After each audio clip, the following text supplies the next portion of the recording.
This is Demystifying Display Management for Live Events, and it's my pleasure to introduce Anke Ellis from IHSE. Let's give her a warm round of applause. Thank you very much. Yes, I was waiting for that big applause. Thank you. You could try harder, Enno. Anyway, my name is Anke Ellis. I'm responsible for the marketing and communication at IHSE Group. Maybe I start with just giving you a very brief overview of who we are and what we do. I think I'll start with who we are. We are based in southern Germany, right at the beautiful shores of Lake Constance. And we are a global company, so we have offices in Singapore, we have offices in the US, we have offices in China, and also in Vienna, Austria. So our R&D is happening, though, in Germany, and our production as well. So this is where we deliver all our products into the world. Now, a little bit, just very briefly, about what do we actually do. We are one of the leaders in the KVM industry.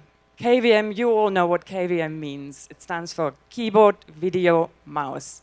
What we do the signal extension of the keyboard, video, mouse to the PC, which might be 10, 50, I don't know how many kilometers away from keyboard, video, mouse. And, well, we've been doing this for almost 40 years, right, Enno? So we've been doing this for almost 40 years, and we're just really, really proud because we're well known for our innovation in the industry, and we have fantastic customers all over the world. You know the big names. I don't know, ABC, Fox News. Even if you walk up the strip in Las Vegas and you get to the Cirque du Soleil, their shows run on our products. So one of our credos is engineers who listen. So we listened, we listened some more, and then we heard live production events are so difficult to produce. There's a huge, huge, huge requirement to actually have some clever and also reliable technology. That's what we do. And we're here today to talk to you about exactly that, demystifying display management. Who came up with that? Dan? Anyway, so we have a great panel. You can see them sitting behind me. These guys really, really know their stuff. So listen to them, learn. It's kind of an educational session for you. And lean in if you have any questions. I'm sure they don't mind if you shout them out. Or come and see us at our booth after the show. And all that's there for me to do is say thank you very much for being here. It's very nice to see you. Un grand merci, grazie. And with that, I'll pass back over to Jason. Jason. Anke, thanks so much. Appreciate it. My name's Jason Dackman. I'm a chief editor at SVG, that's Sports Video Group. We're a trade association, and I'm super excited to be here today because I am starting to get up there in age and remember I was there before KVM was a must and when it was a nice to have in live sports production. And it has certainly been a must for well over a decade at this point. I'm not a big fan of just like straight up, this is my name and this is my title, da-da-da-da. So I'm going to have each of these gentlemen kind of go through and tell you something pretty cool at the start. Matteo, let's start with you. You guys just built a new studio. Tell us a little bit about your organization, what you guys do, and what you were looking for when you were building your facility. Yeah, happy. So my name is Matteo Palferman. I'm the director of esports for Blue Mammoth Games. They make a game called Brawlhalla, which is a free-to-play platform fighter available on all platforms. You see it PEGI 7 rated, so we get students, kids, players from ages 7 to 60 or 70 years old. And so we've been running an esports program for 8 years now. And just recently, last year, we built a new studio. And we needed a solution because we had computers in 3 different rooms. There was cables between them. It was not secure. It was inconvenient. And what you'll find with esports a lot of time is that you don't have the resources to put a person at each station in your control room. And so for us, having a system, a KVM system like IHSE, allowed us to put everything in one room, higher security, better aesthetics, but then also it's more flexible. So now if I have a show where I'm running it with 2 people, myself and the other operator can switch between all of our different machines as needed very easily, very quickly, and that for us has been kind of a lifesaver. Sure. Yeah. You get that dynamic quality that you simply wouldn't have if it was more multiple islands, right? Cool. So Dan Turk, you work for a tiny little company called NEP. There aren't many people in the world, I don't think, that probably know more about trucks and live production systems than you do. So nice to have you up here. Tell me a little bit about how you've seen KVM play a role, especially for replay and playback in truck design and workflows for live production, especially sports. Yeah, it really created flexibility for us. So one of the things is we rent mobile production facilities, and you could be doing a football game to an entertainment show. There's different people in the room, and it really gives you the flexibility to move things around and use it most efficiently. The other side of it is being able to extend the truck into a venue or into an office trailer or whatever's there. Our world is very temporary, so you're there for a show, you're in, you're out. So it's keeping it easy, keeping it flexible, and allowing people to do their job. Any in particular setups that you can point out, at particular trucks, particular projects where KVM played like a massive role, a really, really game-changing role? As I put you on the spot for that. Sorry. I mean, a lot of the big, especially like the football, I mean, there's a tape truck, a whole truck that there are 20 to 30 operators. So really having the flexibility to move people around and also extend it to someone wants to sit in production instead of in the truck. It's a route. It's easy. It's dial it up. It makes it flexible. People are able to work around the people they want to versus the dedicated, hardwired, you have to sit here, you can't do it. So it really does help, the environment and working with others. Sure, yeah. And our last speaker here helped to create what is KVM, I would say, 4 decades ago. And since then, IHSE, I know, has obviously been all over the place and grown so much. But can you tell me, as somewhat of a novice when it comes to KVM, what are some of the fundamental principles when it comes to integrating KVM into a broadcast environment? I mean, it's very important to understand what you have to bring to the operator, right? So you have to understand all the workflow. And often for engineers, they like to engineer some product. And afterwards, especially Germans, are known for, well, that's what I did, now sell it, right? Right.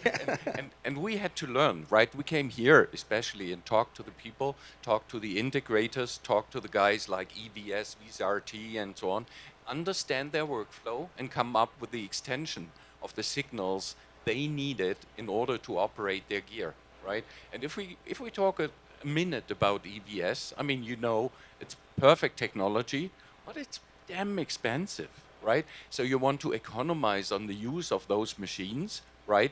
And then they produce a lot of heat and they produce a lot of noise. So for your trucks, right, you build all that gear into remote compartments of the truck. You cool it, right? You save the noise from the operators, and therefore we have to come up with solutions not only for the KVM, for the keyboard video mouse, but also for the audio, maybe for RS-232 control.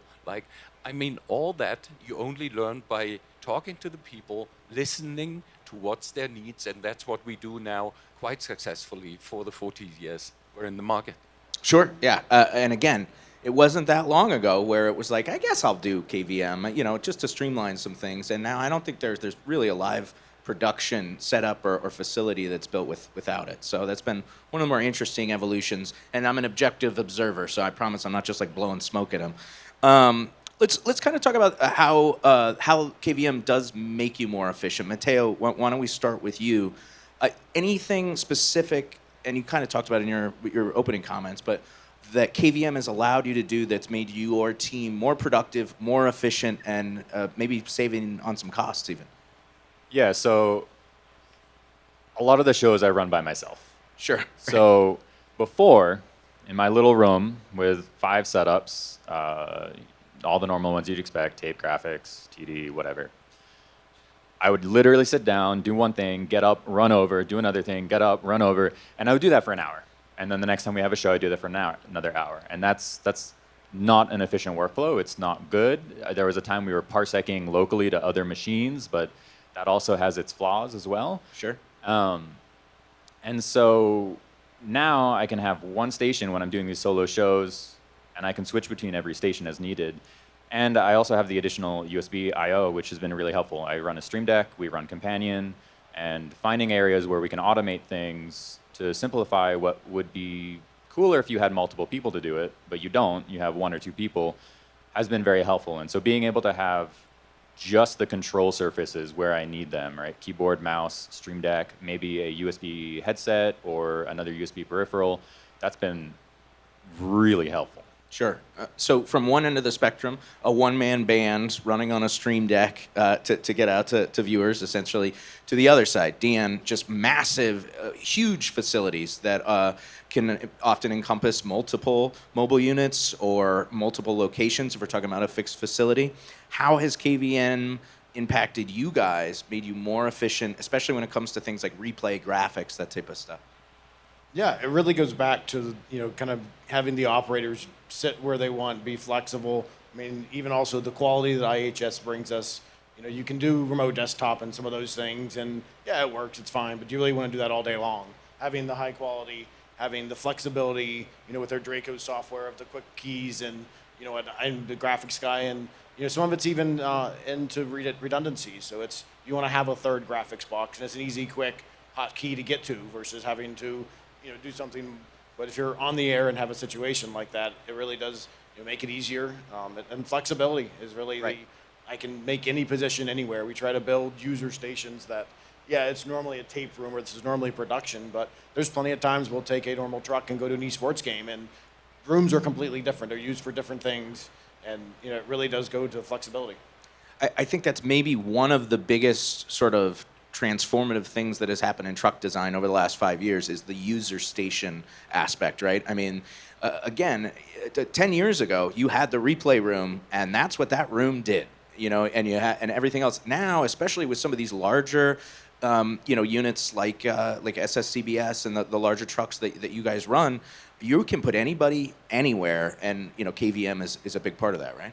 Absolutely. KVM, and it goes to what do you want? You really can. It's not. It used to be this was your station, like you're saying. You had it, and even if you like to look at a lot of the European trucks, there's actually a cutout for the remote D, and this is where you have to do it, and it's all hardwired. And it's like we try to be more flexible. We try to, we do a lot of other things and different types of shows with the trucks. They're all built for a sport or something normally, but the rest of the year that fills in with other work and other, so it's a room.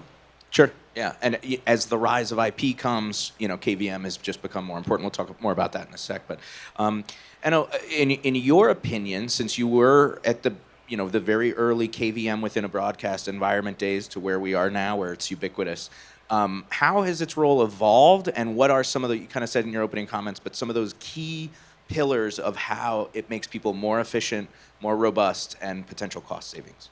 Okay.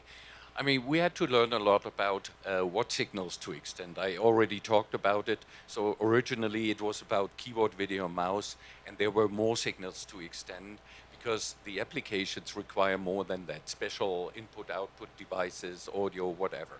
So we learned from that, and that took us a couple of years to come up with the right add-on to the normal KVM extension, right?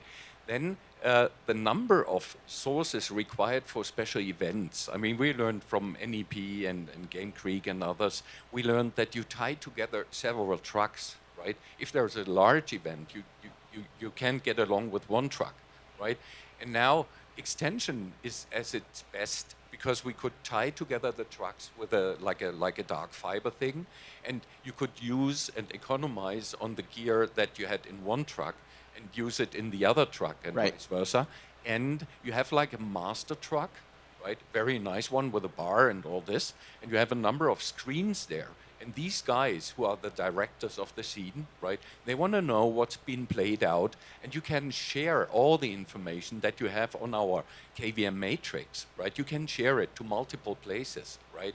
And talking about you running the show your own, right? If you have several people and one guy gets stuck with some handling, they can share and they can cooperate on the same machine regardless where they are in the trucks. So these are all things that evolved over time and make it so efficient and a strong asset for the companies. Go ahead, Dan. That's one of the things that we really liked about the IHSE was the flexibility in the cards. They really listened to the industry, and yes, 232 and 422 data probably isn't popular, but there's still devices, especially in our world, that you need it. Yeah. So it's the add-ons and the whole system. So it's not, you kind of got to make it up as you go and cobble things together. It's really a system. Again, something you said too about sharing the screen. We recently put in a new graphics system, and I brought in a couple of operators to get them trained. And I just set every station to mirror the screen of our graphics PC. And it was like I didn't need to do a projector or anything like that. Everyone could see it. They had access to it right in front of them. It was great. That's huge. And again, you were talking about trucks, and certainly it is true with trucks, but as remote production becomes more ubiquitous, as decentralized production, that type of thing, KVM is going to play even more of a role, even if it's not two trucks right next to each other, right? It could be two places very far away. Let's talk about another trend, and that's obviously the rise of IP and how that has impacted the way that KVM is integrated. Dan, I'm going to start with you on this. You know, would you say that every truck build now is an IP-based truck build or near to? Yeah. Okay, so we are at that point where baseband is in the rear view. And because KVM gives you flexibility and IP gives you flexibility, those two things together allows you to design trucks in a totally different kind of way, right? Absolutely. It's honestly the KVM system kind of was the first IP-ish in a sense of being able to share it and do it. And now the video we can share in a similar way. So it really does go to the flexibility and getting people everything they need. Yeah, I mean it's a good point. I never really thought about it like that, but like KVM was the first sort of like IP-centric piece of the puzzle, right? Yeah.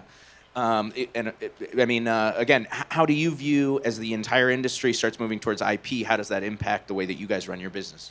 Now it's getting really interesting, right?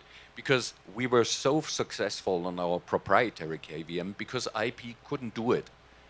10 years ago, 15 years ago, the IP infrastructure was not able to do it for a fair cost, right?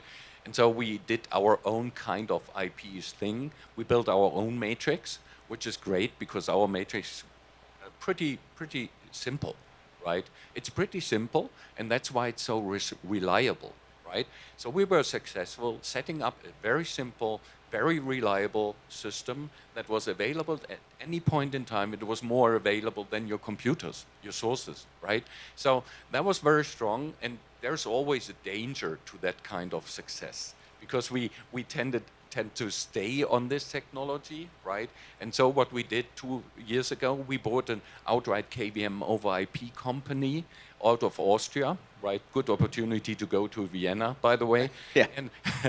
And this company gave us like a boost towards offering IP access to other remote sources, right? That we can take into our matrix, and also IP breakout so that you can access our matrix from remote places.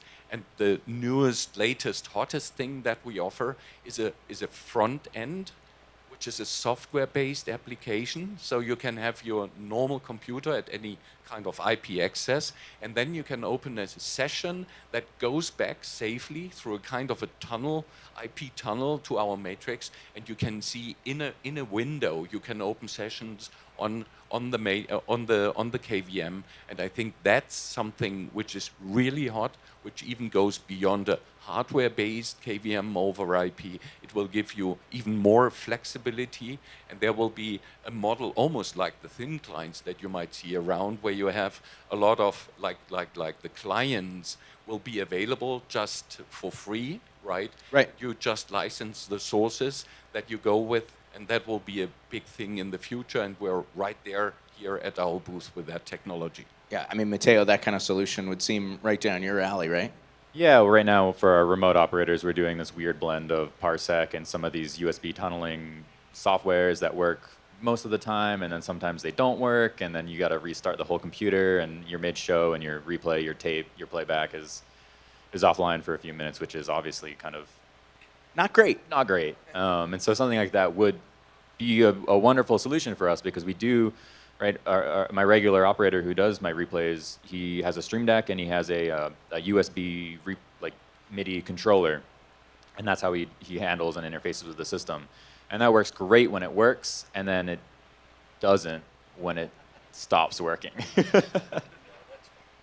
Name of the session is Demystifying Display Management for Live Events.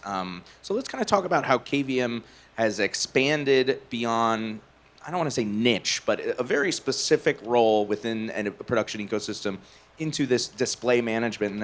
And I'll start with you. I mean, how has the role kind of changed, and how is it a bigger piece of the puzzle and become, again, display management more than just KVM?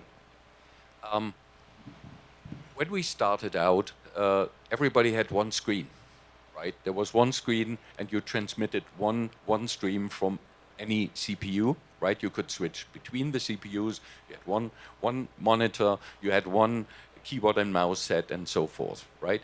Very quickly, with sharing and having access to other monitors and other computers next to you, you had like dual monitor situations, but in all kind of control functions, you might have up to 4 monitors, especially if you have low traffic in some session. Yeah, one guy can handle more functions, right, than only one. So we came along with something like multi-screen control. So you have one keyboard, you have one mouse. Yes, you know from home that you have a computer which may feed 2 monitors or even 3 monitors. But what we do is we give you access to various computers at the same time, right? You move your mouse and you're acting on another computer, right? And that's already display management. That's nothing to do with KVM. I mean, there was something like multi-screen control over software, but there is a point. If you can do something in hardware, it will be more reliable and it will be more available than anything you do on software. And then came the next thing. Look out there. You have monitors which are more like video walls, right? And of course, I mean, you go to a master control room and you have all those screens and you want to access them easily because KVM was so successful that everybody wanted to have it everywhere. Right? We like that, but that means that we have to handle even more complex setups, right? We have to think about screens of various sizes, how to move the mouse all there, right? And how to combine the streams even onto something which might be a video wall controller. Sure. Right? And that's display management going far beyond the original task of extending keyboard, video, mouse. Yeah.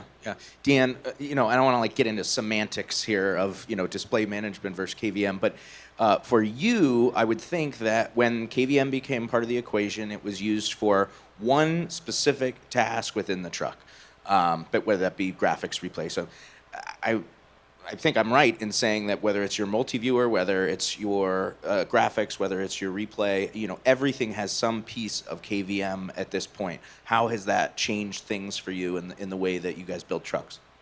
Yeah, it definitely started with you had a dedicated for, the one device you wanted to not have to sit on top of or on a wire to. And now it truly is everything. And really with the IP transition and newer technology, it's less and less of the pizza box with knobs on the front. Everything is a computer. So it's your system grows exponentially. Your sources are all different. It really becomes a new way of working, and you really have to be able to touch everything. And in the live environment, you have to be able to do it fast. To deal with redundancies or problems, but also just how the show goes. So people may do different jobs at different times. You'll swing things, and it really does help the workflow of everybody. Yeah, sure. Matteo, again, you're younger, so maybe you didn't know the pre-IP baseband days and stuff. I'm aging myself by calling myself old, but it's fine. You wouldn't have a system, right? I mean, you literally wouldn't have a system without KVM, end to end across, or you would have a system that was driving you absolutely fucking crazy, like it was before, right? Yeah, what we had before was not sustainable. It was awful. I mean, at one point, you couldn't close the door because we had to run emergency cables across the floor to get off there. It was a nightmare. It was a nightmare. But I mean, to your point, we run one setup, one keyboard, mouse, and it's one has our game. Our game is once you're in a spectate mode, you don't really have to interact with it. It can just exist. And the other screen would be our screens PC. So that's, we're driving our video wall, that sort of thing. And so that's also kind of a low key position, but if someone needs to go and adjust anything, it's one keyboard, mouse. They're managing both displays, both PCs.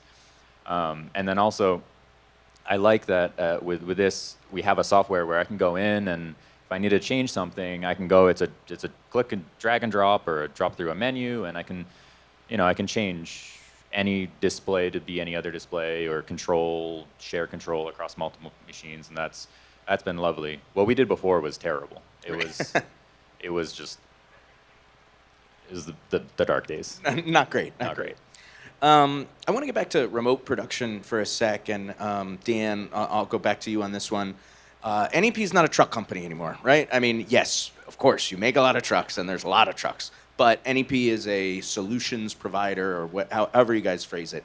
So when it comes to remote, decentralized workflows, be it fixed facilities or letting people work from home or that type of thing, and NEP is now very much in that business. So how does KVM play into that? How does KVM let you guys think about these new next-gen workflows that just wouldn't have been possible otherwise?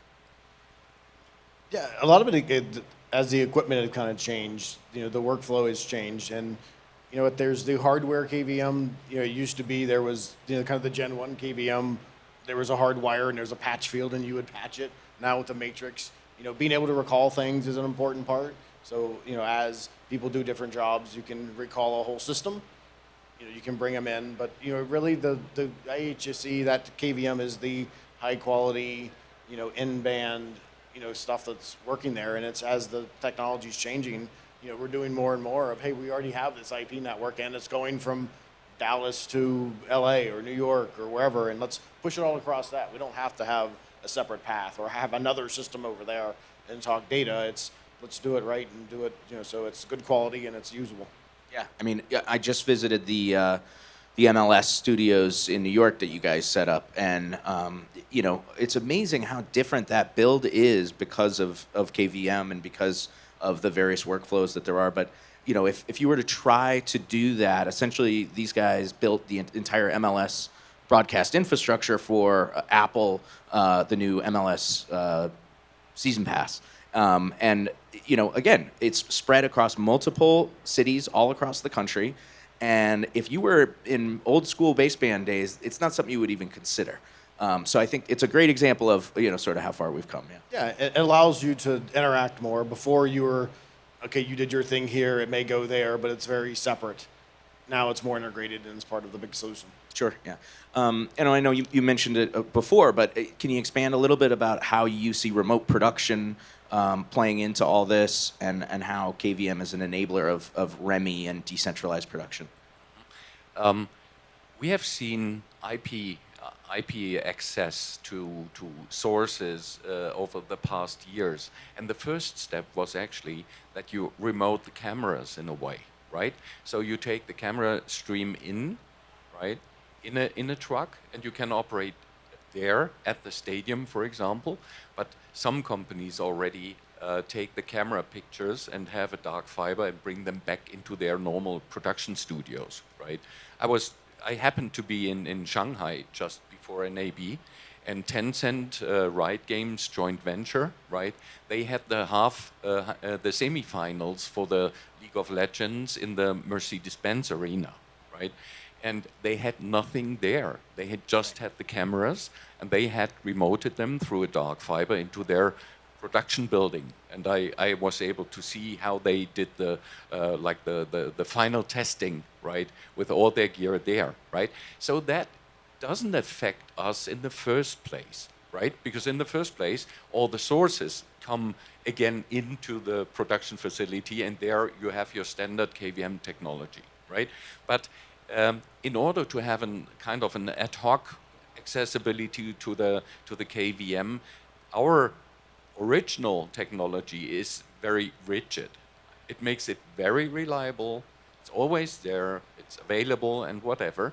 But now you want to have an access from another place, for example, and there you have the network. And so we see that there is more and more a pressure and a need for IP access, right? And that's what we answer with our acquisition and so forth. And we believe that within short, there will be more and more pure IP installations.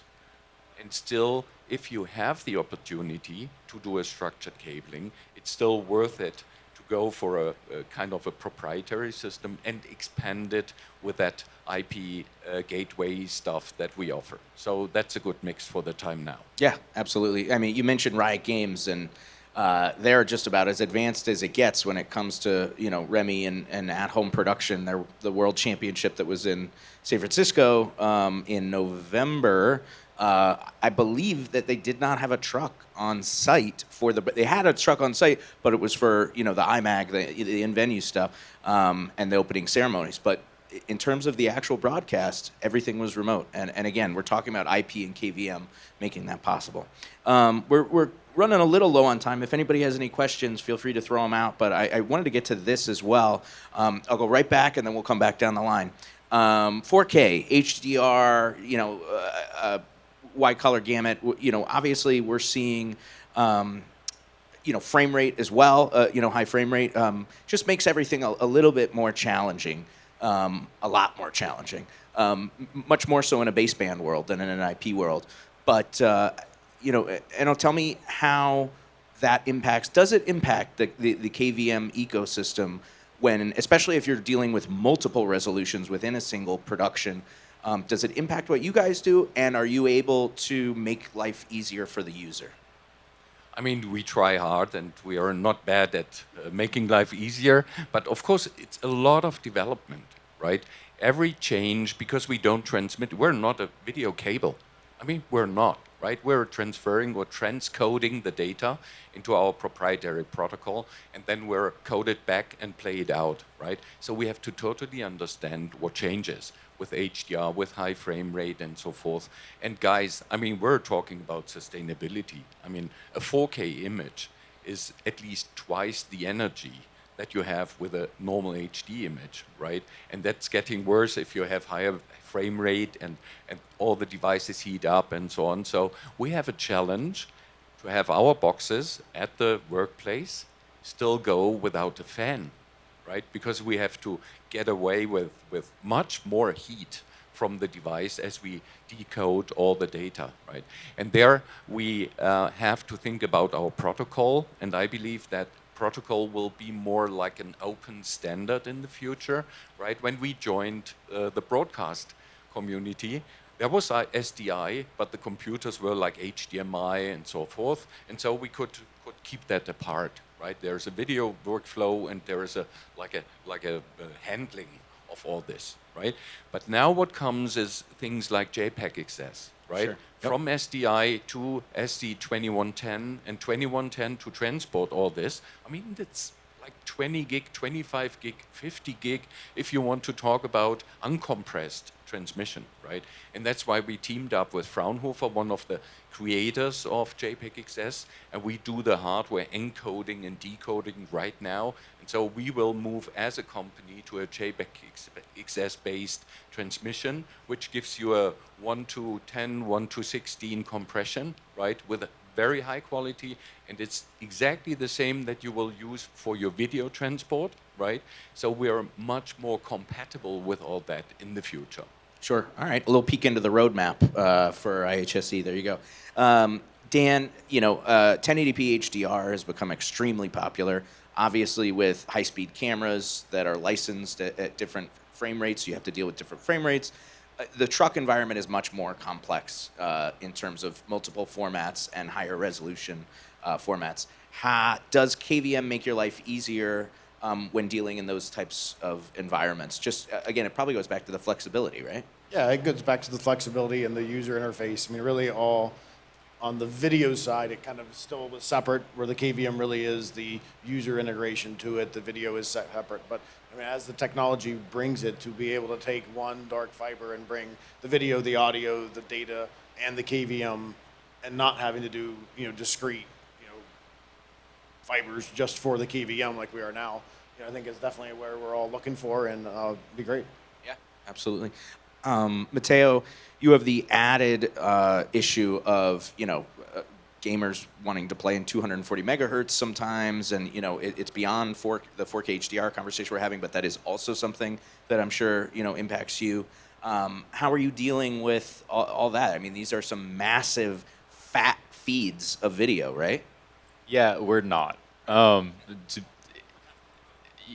gaming and esports, right? Because it's high refresh rate, it's high resolution, it's not a standard, and that's the problem we run into. And for years, it's the problem we ran into. Video games more and more are running at these high frame rates, 144 hertz, 240. Hopefully, we never go higher than that, please. And what we did for a while was some really janky solutions that didn't really work.